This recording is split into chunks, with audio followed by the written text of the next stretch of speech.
Ok, bonjour à tous. Donc aujourd'hui, on va attaquer le chapitre 8, à savoir la structure atomique.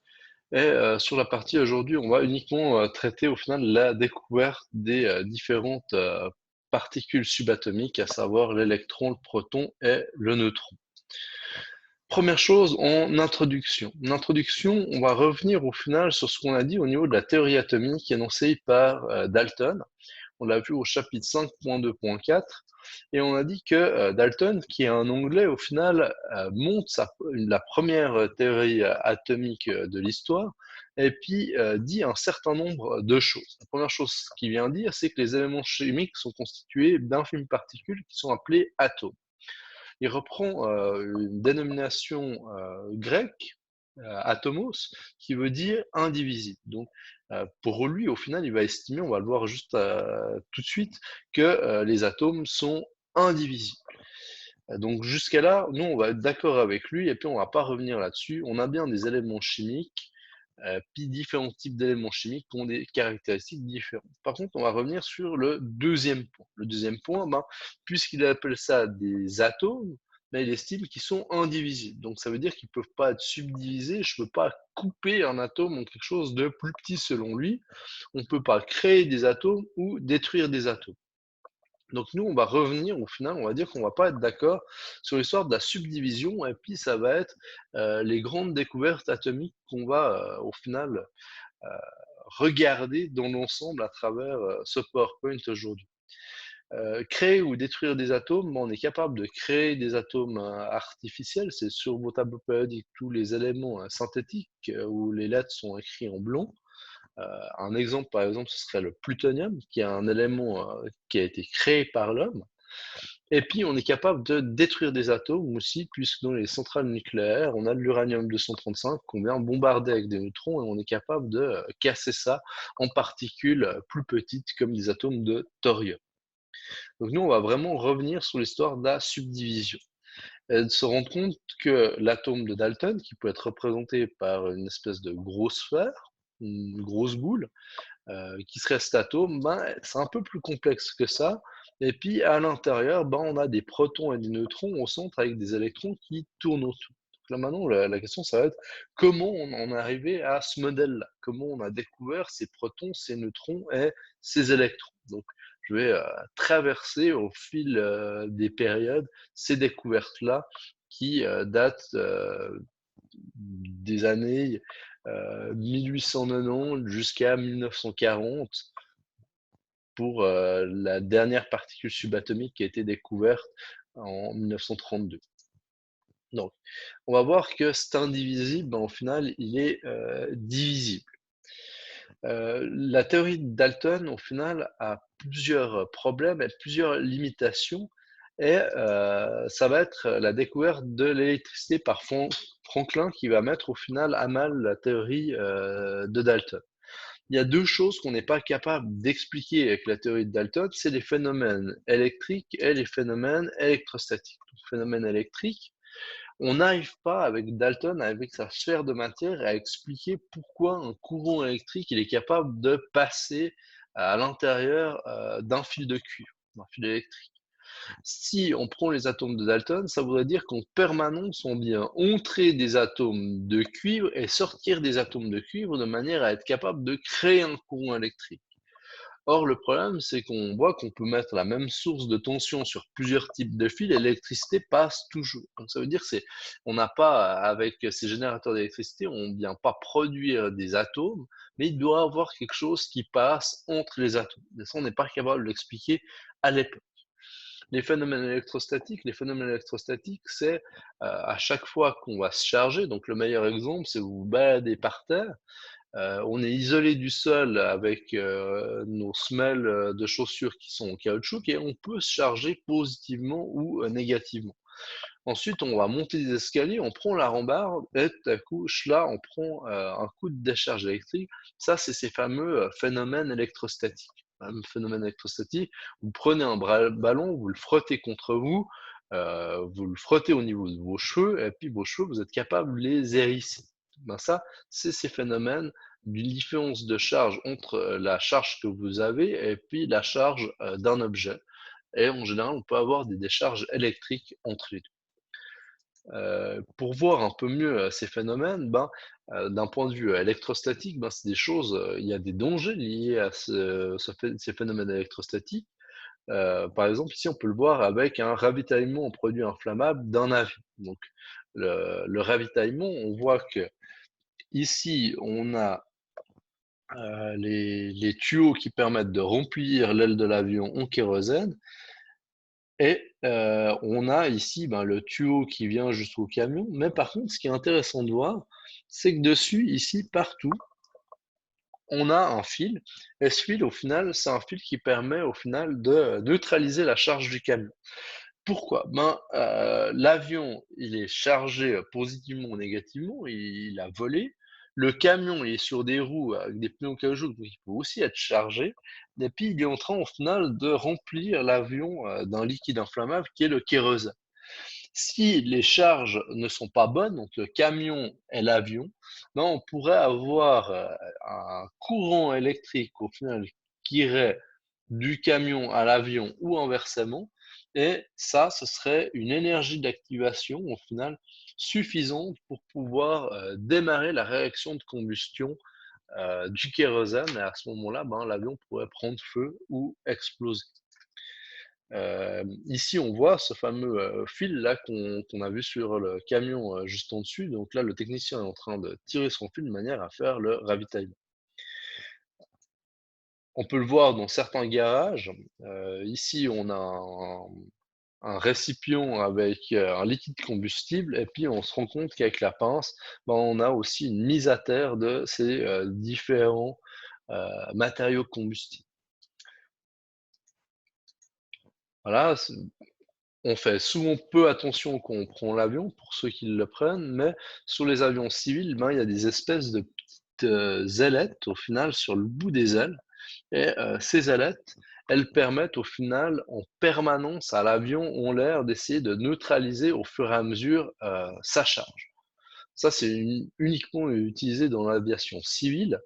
Dans l'aviation militaire, ils ont pas du tout, ça et puis c'est pour ça qu'ils ont, des perchistes sur les porte-avions qui vont permettre au final de, mettre à terre, la charge de l'avion et puis que l'avion ait la même charge en venant toucher avec cette, perche l'avion que, le tarmac et éviter au final que le pilote, quand il descende de l'avion, fasse la mise à terre de l'avion et que tout le courant électrique se passe par lui, ce qui vaudrait au final à la mort, du pilote. Donc les avions de ligne, ils sont équipés de ça, les avions militaires le sont pas, puisqu'au final, ces espèces de petites antennes, elles vont avoir, des traînées radars et puis, pour les avions militaires, le but, c'est de moins se faire repérer par, le radar ennemi.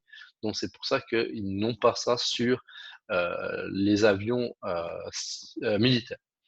Voilà, avant qu'on descende à terre, on le voit jamais quand on vient d'atterrir en avion, mais il y a aussi des gens qui viennent sur le train avant, au final, poser un câble pour faire la mise à terre de l'avion et éviter que le premier passager qui va, au final, franchir, le pas entre l'avion et puis, le tarmac, que ce soit sur des escaliers ou, hem un espèce de couloir mobile, fasse la mise à terre de l'avion et puis il y aurait trop d'électricité qui passerait à travers, le passager et puis, il pourrait, décéder. On les a aussi ces perches, au bout des quais, des CFF. Si on a des employés qui veulent travailler sur des lignes à haute tension, ils veulent mettre cette perche, sur, la ligne à haute tension de manière à neutraliser la charge et puis pouvoir travailler en toute sécurité dessus. Donc ça, c'est juste pour parler un peu des phénomènes électrostatiques dans la vie de tous les jours.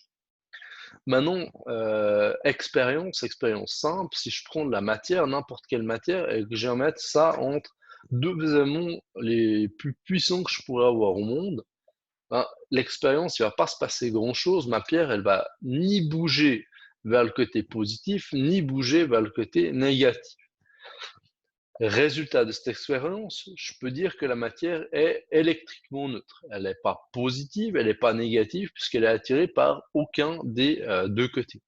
Ça ne veut pas dire pour autant que la matière n'est pas est entièrement neutre. Ça ne veut pas dire qu'il n'y a pas de charge à l'intérieur. Elle est neutre globalement, mais je peux avoir pour avoir cette neutralité, je peux avoir autant de charges positives que négatives à l'intérieur.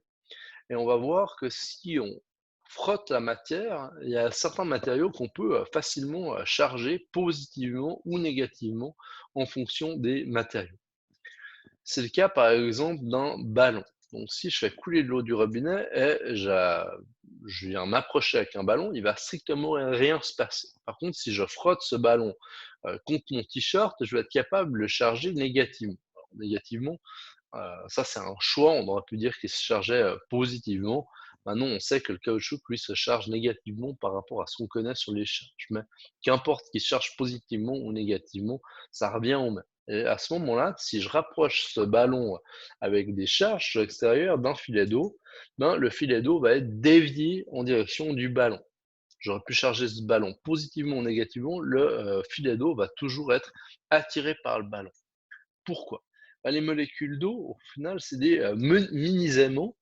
Elles ont un côté positif, le côté qu'on a là, et puis elles ont un côté négatif. Ça correspond, le côté négatif à l'atome d'oxygène, et du côté positif, on a les atomes d'hydrogène. Et on se rend compte que la molécule d'eau va toujours présenter le côté plus si mon ballon il est chargé négativement, comme là.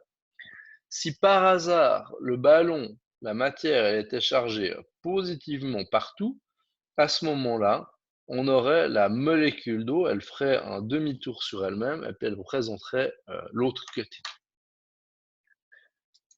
Donc, conclusion d'expérience, on peut dire deux choses. La matière, donc les atomes qui la composent, contiennent des particules qui sont chargées à l'intérieur, donc elle est globalement neutre, mais avec des particules chargées à l'intérieur. Ces particules chargées sont mobiles, puisqu'on a pu charger le ballon, donc ça veut dire soit on a apporté des particules négatives sur le ballon, soit on a arraché des particules positives sur le ballon de manière à être capable de le charger négativement. On a deux types de charges. Alors ça, il y a un certain nombre d'expériences qui ont été faites avec uniquement cette expérience. On n'a pas été capable de le montrer, mais on voit quand même que sur cette expérience, il y a deux types de charges, les charges positives et les charges négatives. Quatrième et ultime chose, les charges opposées s'attirent. Okay, donc le plus est attiré par le moins est attiré par le plus, tandis que les charges similaires, plus et plus vont s'opposer, et les charges moins et moins vont se repulser. Donc on va pouvoir dire, comme on a ces expressions en français, les opposés s'attirent, et puis au final, les comportements similaires se répulsent. On a vraiment des expressions français un peu pour tout et rien, mais ici, dans le cas des charges, ça joue relativement bien, les opposés s'attirent. À la découverte de ces phénomènes électriques, il y a plusieurs choses qui apparaissent avec l'électricité, notamment les tubes à décharge. Donc les tubes à décharge, c'est des tubes en verre dans lesquels on vient mettre du gaz, et puis on a deux électrodes, une électrode d'un côté, une autre électrode de l'autre côté, et puis on vient mettre, donc on a deux électrodes, une électrode qu'on va estimer être la cathode, qui est une électrode chargée négativement, et une électrode chargée positivement qu'on appelle l'anode.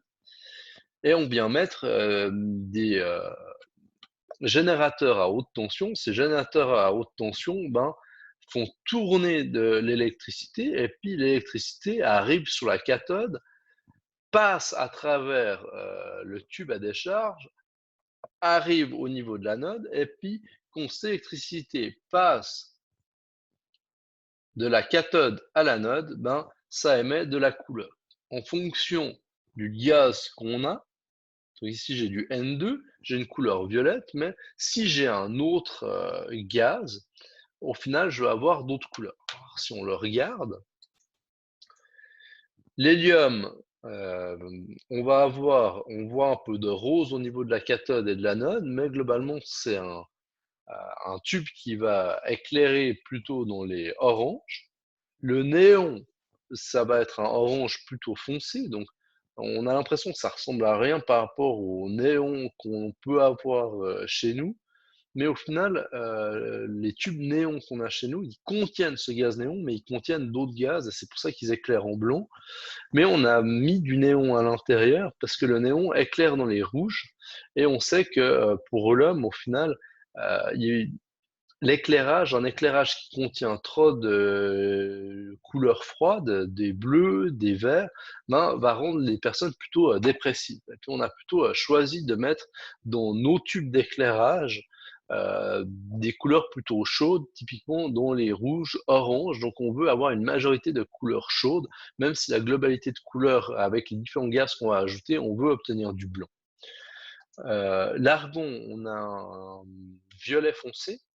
Et puis ensuite, on a le krypton et le xénon, qui sont des lumières très blanches, mais qu'on ne va pas utiliser pour l'éclairage, parce que justement, on voit que c'est des blonds qui se tirent au final sur les bleus. Ces kryptons et ces xénons, par contre, vous avez tous été en général confrontés à ça.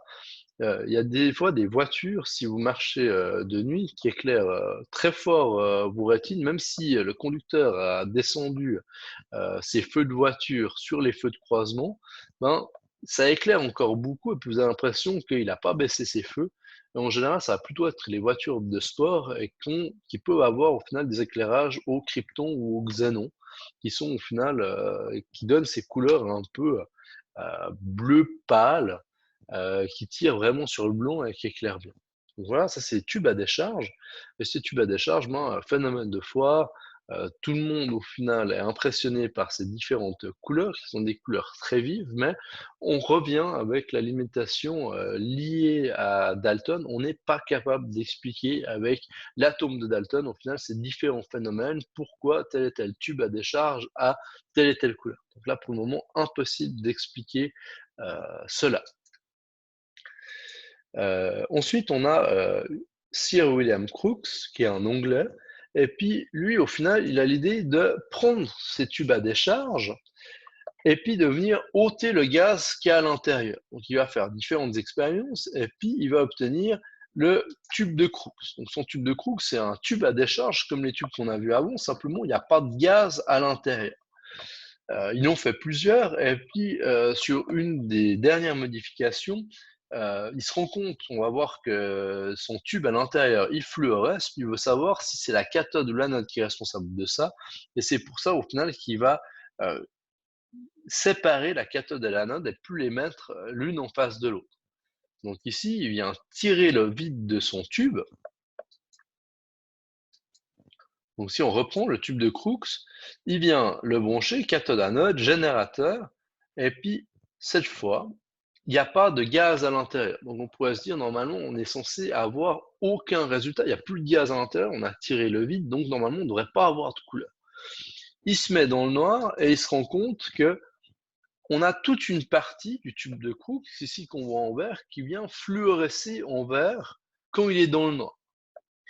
Résultat, pour Crookes, il va estimer que c'est la cathode qui est responsable de ça, puisqu'elle est pile en face de l'endroit qui vient fluorescer en vert, et puis qu'il doit avoir des rayons, quelque chose qui est émis depuis la cathode, qui vient percuter le verre sur l'extérieur. Et puis il va appeler ça des rayons cathodiques. Ces rayons cathodiques, ils sont invisibles. Donc ça, c'est important. Ils sont invisibles, on n'est pas capable de les voir.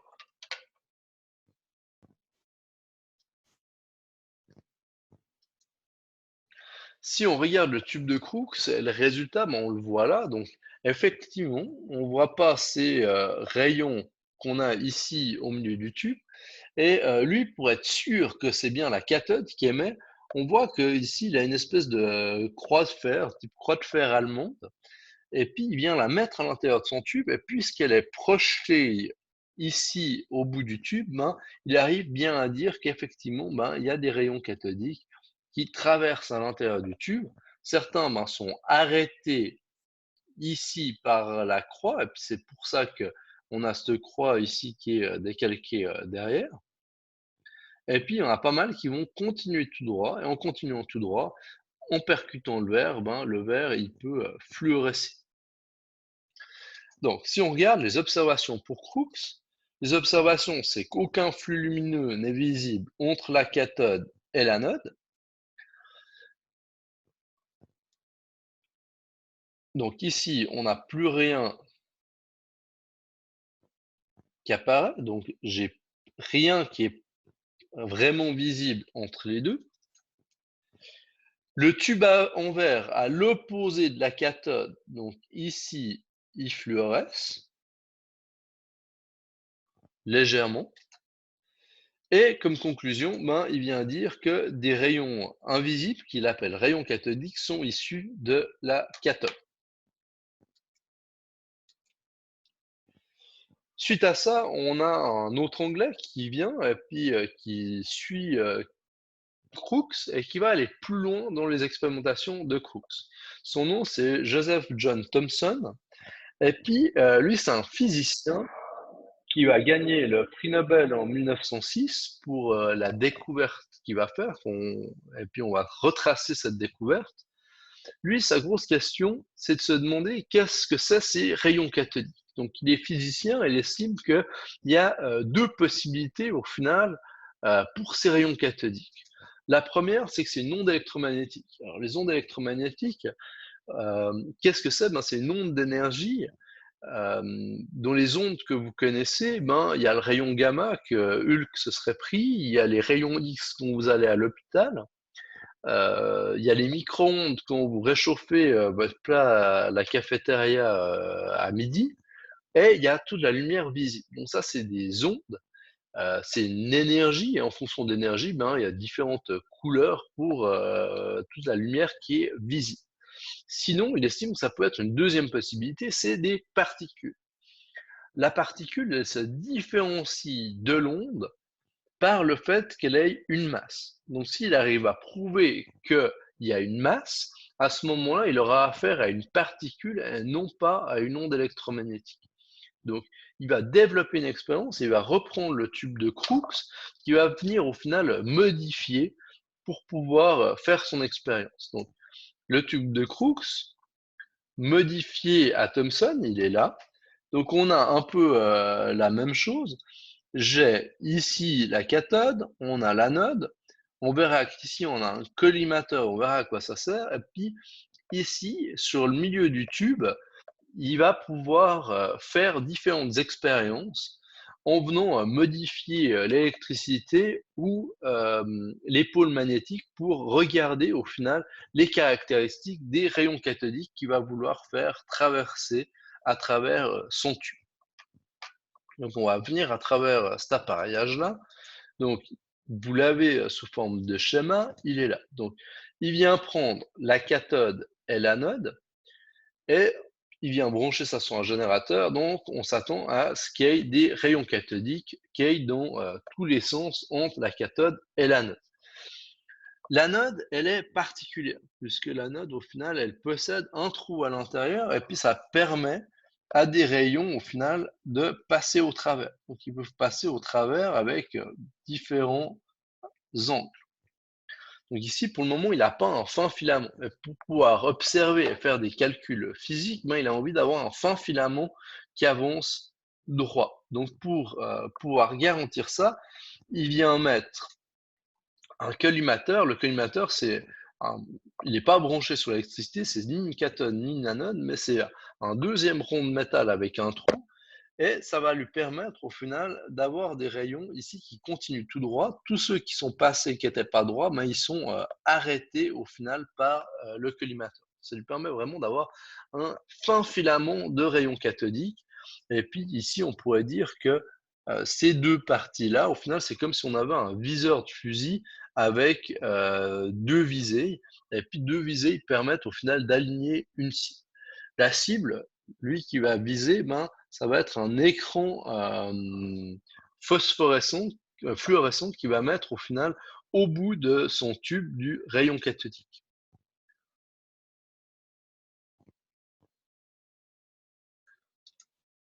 Donc, il continue tout droit. Il va pas pouvoir observer sur le verre, il va pas fluorescer assez. Donc ici, c'est ce que je viens de dire, il vient de mettre un écran fluorescent. Le rayon cathodique au contact de cet écran fluorescent ben, va faire fluorescer l'écran et puis il va pouvoir voir où arrive la particule.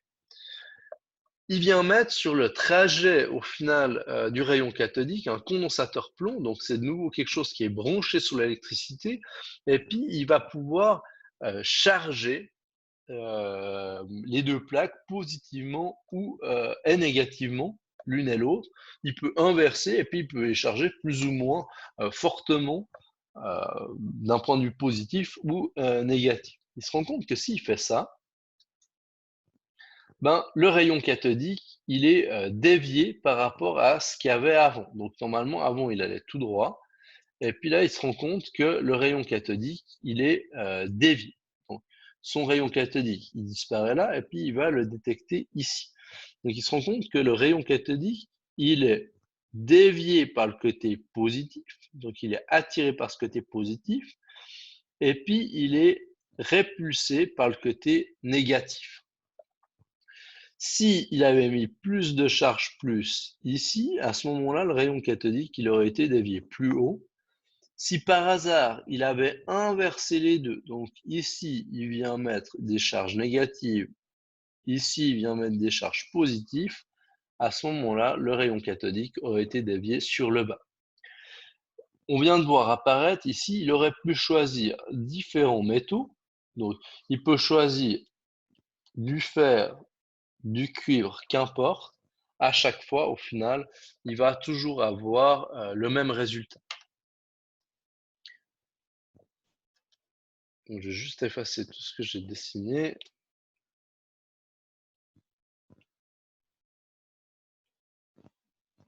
Voilà, qu'on puisse bien voir les résultats. Donc, résultats pour Thomson. Ces résultats sont les suivants. Le premier résultat, ça va être que la charge est liée au rayon cathodique. C'est le rayon cathodique qui est dévié, donc le rayon cathodique, il est chargé. Puisqu'il est attiré par le côté positif, ben, la charge du rayon doit être négative.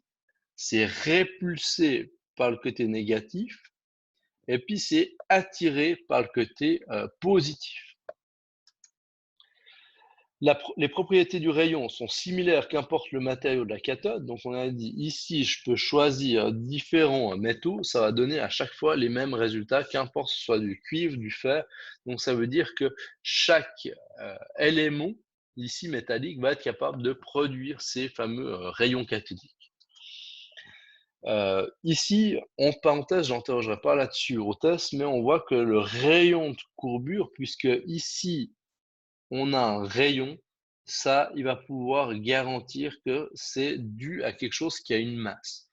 Pourquoi il peut le garantir? Si par hasard, c'était une énergie, à ce moment-là, ça aurait été dévié d'un coup, ça irait tout droit, et puis on n'aurait pas une courbe comme on peut voir sur le schéma. Donc ça, il l'obtient au final par rapport au résultat, par rapport à la déviation ici qui donne une espèce de gaussienne. Alors c'est un peu plus compliqué à comprendre, je ne vais pas l'expliquer parce que ce n'est pas l'intérêt ici, mais il arrive à déterminer au final qu'il a bien affaire à une particule et puis il y a une...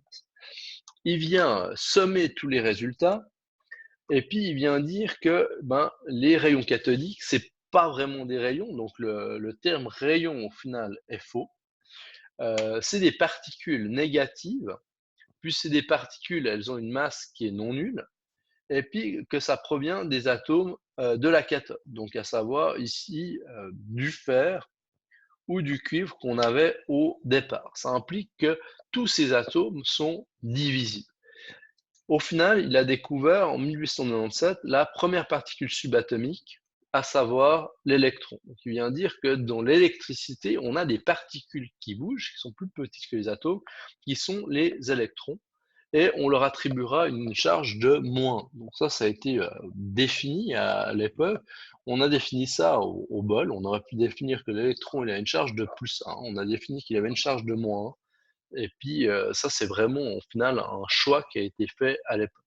Cette découverte ben, va valoir à Thomson l'un des premiers prix Nobel de physique, à savoir le prix Nobel en 1906 pour cette fameuse découverte de l'électron qui va constituer la première particule subatomique.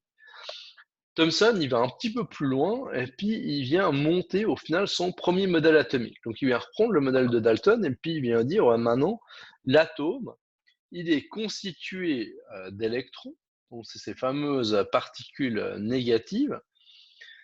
Il dit que si on a des particules négatives, donc ici, si on les compte, 1, 2, 3, 4, 5, 6, 7, 8, 9, on a 9 charges négatives. Si j'ai 9 charges négatives, pour avoir quelque chose qui est neutre, comme on a dit sur le premier slide, je dois avoir 9 charges positives. Donc il ne sait pas bien ce que c'est.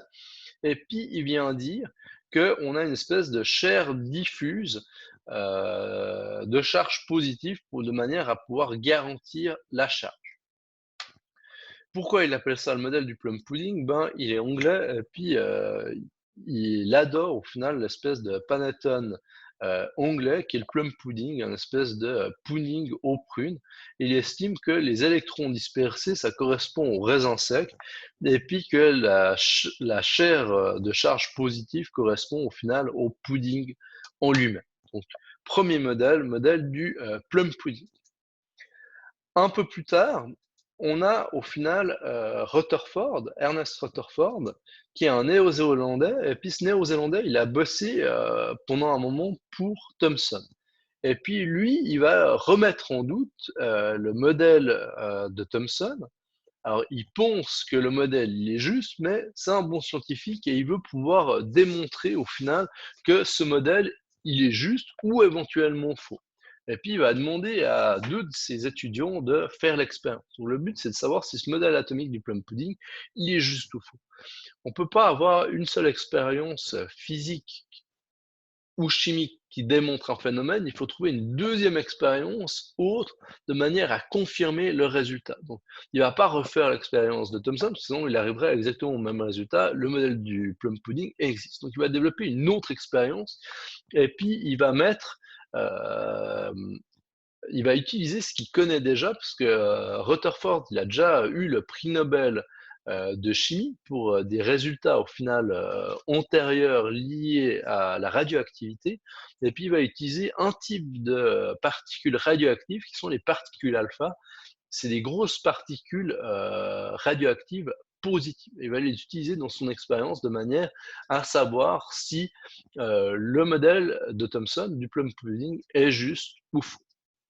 Donc, Rutherford, ben, il est déjà célèbre, il a le prix Nobel de chimie, il n'a pas envie de faire les expériences lui-même, donc il vient demander au final à deux de ses étudiants de faire les expériences à sa place. À savoir Hans Geiger.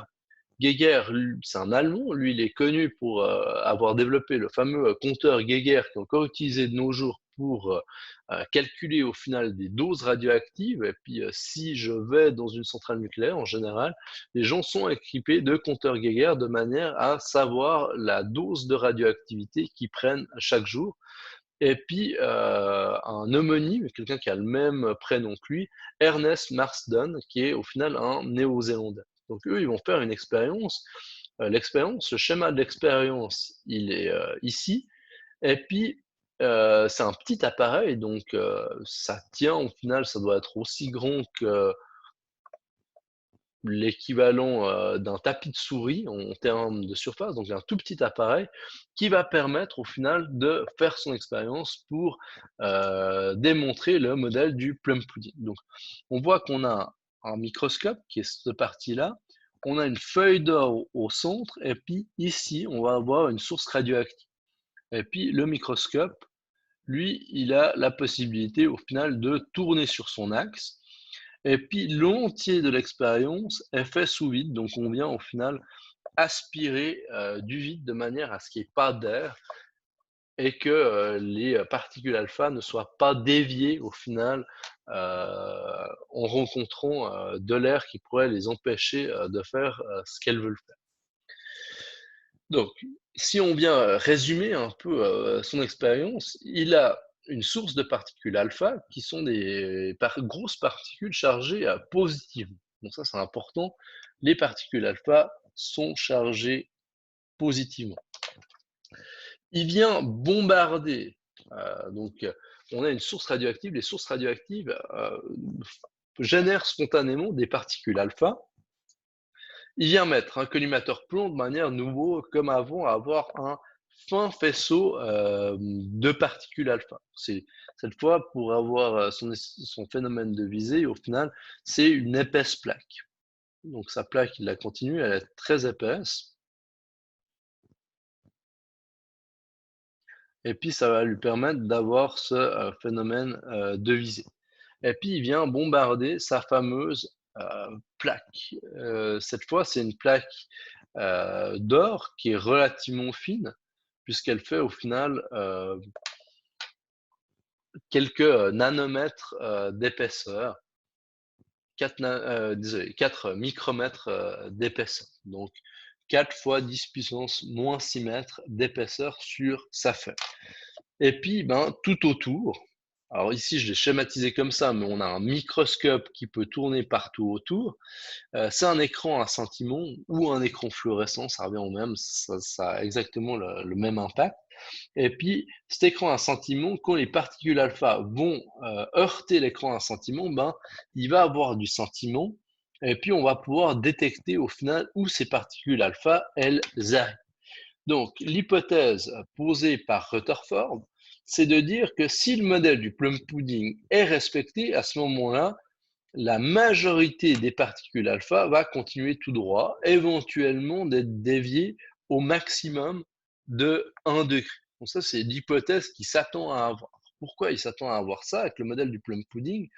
Le modèle du plum pudding, il est principalement composé de vide. Les électrons, ils sont tout petits, donc on s'attend à ce que les particules alpha arrivent à passer au travers et continuent tout droit. Éventuellement, certaines, puisqu'il y a un peu plus d'électrons d'un côté que de l'autre, par exemple ici, ben, pourraient être très légèrement déviées. Mais il s'attend à avoir très peu de déviation et il s'attend à avoir aucun autre résultat. Problème pour Rutherford, c'est que ce n'est pas les résultats attendus qu'il va obtenir. Il va obtenir que 99,995% des particules alpha ne sont pas déviées. Donc jusqu'à là, il a raison. Donc on pourrait dire que le modèle de Thomson il va être juste à 99,995%. Mais l'intelligence de Rutherford, c'est de considérer qu'il y a des particules alpha qui sont fortement déviées, qui peuvent revenir en arrière, qui peuvent aller fortement sur le côté, et puis c'est peu de particules, puisque ça représente 0,005% des particules alpha, mais qui sont légèrement, voire très fortement déviées. Et puis, ce 0,005% ne correspond pas au résultat de l'hypothèse. C'est un physicien, il estime pas que c'est une erreur de mesure, donc ils vont venir plusieurs fois améliorer au final leur expérience. Il a toujours les mêmes résultats. Au bout d'un moment, il estime que c'est pas une erreur. Donc au final, il va venir conclure que le modèle du plum pudding est faux, et puis il va trouver un moyen assez élégant au final d'expliquer les résultats qu'il a obtenus en variant au final le modèle atomique tout en conservant les électrons de Thomson. Donc il ne remet pas en doute l'existence des électrons, ça a été démontré, il est d'accord avec ça. Par contre, il estime que c'est pas tout à fait comme Thomson estimait que l'atome devait être. Donc pour expliquer ça, il vient prendre les atomes et puis il vient dessiner un modèle atomique un peu d'une nouvelle sorte. Il va estimer qu'au centre, on a les protons. Donc les protons sont au centre. Ok, on verra. Pour le moment, il ne sait pas vraiment que c'est des protons, il va juste dire que c'est des charges positives. Donc il va dire l'entier des charges positives doit être au centre de l'atome. Et puis autour, on a des électrons. Et puis ces électrons, ben, ils peuvent tourner dans du vide. Donc tout ça, ici, cette partie-là, c'est du vide. Et puis on a uniquement un noyau atomique qui est positif, qui est au centre. Donc ça, au final, c'est son nouveau modèle. Et ça va lui permettre d'expliquer au final les résultats qu'il a obtenus.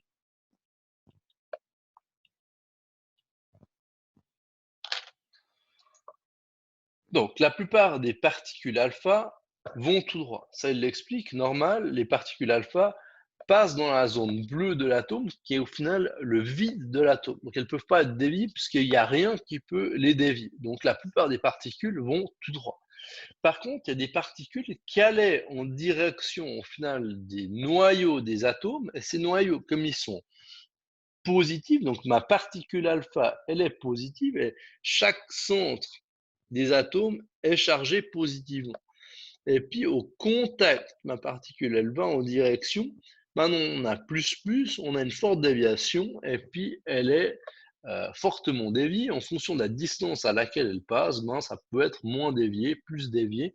Et puis il explique au final avec ce nouveau modèle atomique pourquoi au final les particules alpha, certaines sont déviées et d'autres ne sont pas déviées. Donc ces conclusions sont las suivantes. Le modèle du plum pudding, on l'a déjà dit, n'est pas vérifié puisqu'il n'obtient pas les résultats qu'il veut obtenir selon son hypothèse. Les atomes sont essentiellement composés de vide, et dans ce vide, on a les électrons qui vont tourner dedans. Résultat, 1910, pour lui, il va définir que les charges positives et donc la presque totalité de la masse de l'atome, puisqu'à l'époque, on savait que les électrons pesaient presque rien. Donc si ces électrons qui pèsent presque rien, ils tournent dans du vide qui ne pèse aucune masse, ça veut dire que la totalité de la masse de l'atome doit être au niveau du noyau atomique. Donc le noyau atomique possède presque l'entière masse de l'atome, et puis à l'intérieur, on a toutes les charges positives. Ces charges positives sont condensées au final à ce centre-là, puis on estime que c'est le noyau atomique. Donc, de manière un peu contre-productive ou contre-intuitive, on estime que l'atome, qui est de la matière, il est largement au final composé de vide. Avec ça, il arrive à son modèle atomique. Le modèle atomique, qui vient dire que on a des électrons qui tournent dans du vide. On sait à l'époque qu'un atome, ça fait environ 1 angstrom de diamètre, à savoir 10 puissance moins 10 mètres. Par rapport aux déviations, au taux de déviation par rapport au non dévié, il arrive à déterminer que le noyau atomique il doit être aux alentours des 10 puissance moins 15 mètres de diamètre. Et là, c'est où on a de la matière, c'est ce noyau atomique qui est de la matière, et puis on a nos électrons qui sont de la matière.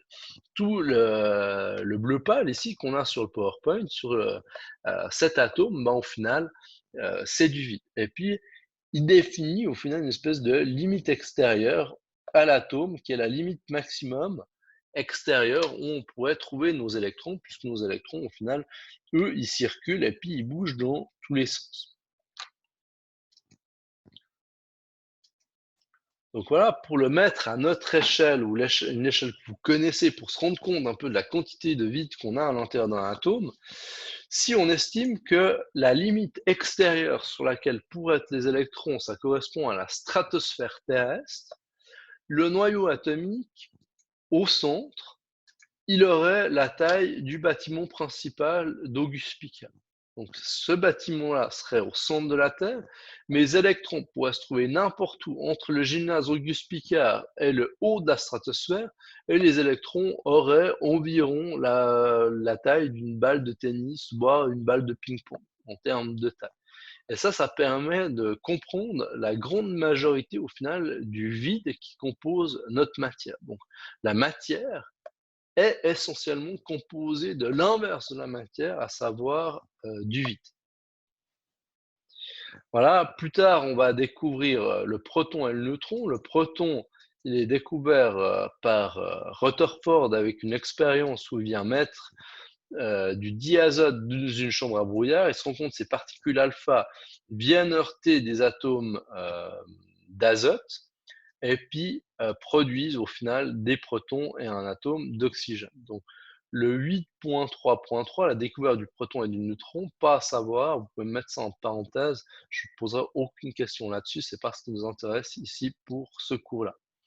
Donc cette deuxième particule subatomique, c'est le proton, il va lui attribuer une charge de plus 1 et il va le trouver dans les années 1900 22, 23, quelque chose comme ça. Et puis, il estime que cette particule pèse 1833 fois plus lourd que l'électron. Ensuite, on a Chadwick. Chadwick, c'est un Anglais. Lui, il a bossé pour Rutherford. Et plus tard, il va faire une expérience qui va permettre de démontrer, au final, à l'aide d'un compteur Geiger. Donc, Geiger, le fameux qui a bossé pour Rutherford, il a monté son compteur maintenant. Et grâce à ça, au final, avec une expérience avec une plaque de paraffine, du barium et une source de polonium, il va réussir à prouver qu'on a des neutrons qui peuvent être produits. Et puis là, c'est la découverte de la troisième particule subatomique, à savoir le neutron en 1932. Et le neutron va avoir une charge qui est neutre. Voilà, un neutron rentre dans un bar et demande combien pour un verre à un barman, et puis le barman lui dit que pour lui, pas de charge.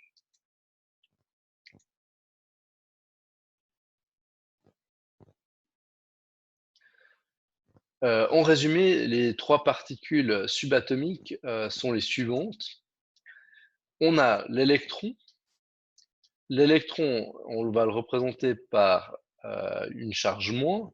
Ici en bleu sur les modèles qu'on en a vus avant. Le proton, un plus sur un rond rouge. Et puis le neutron, un N sur un rond noir.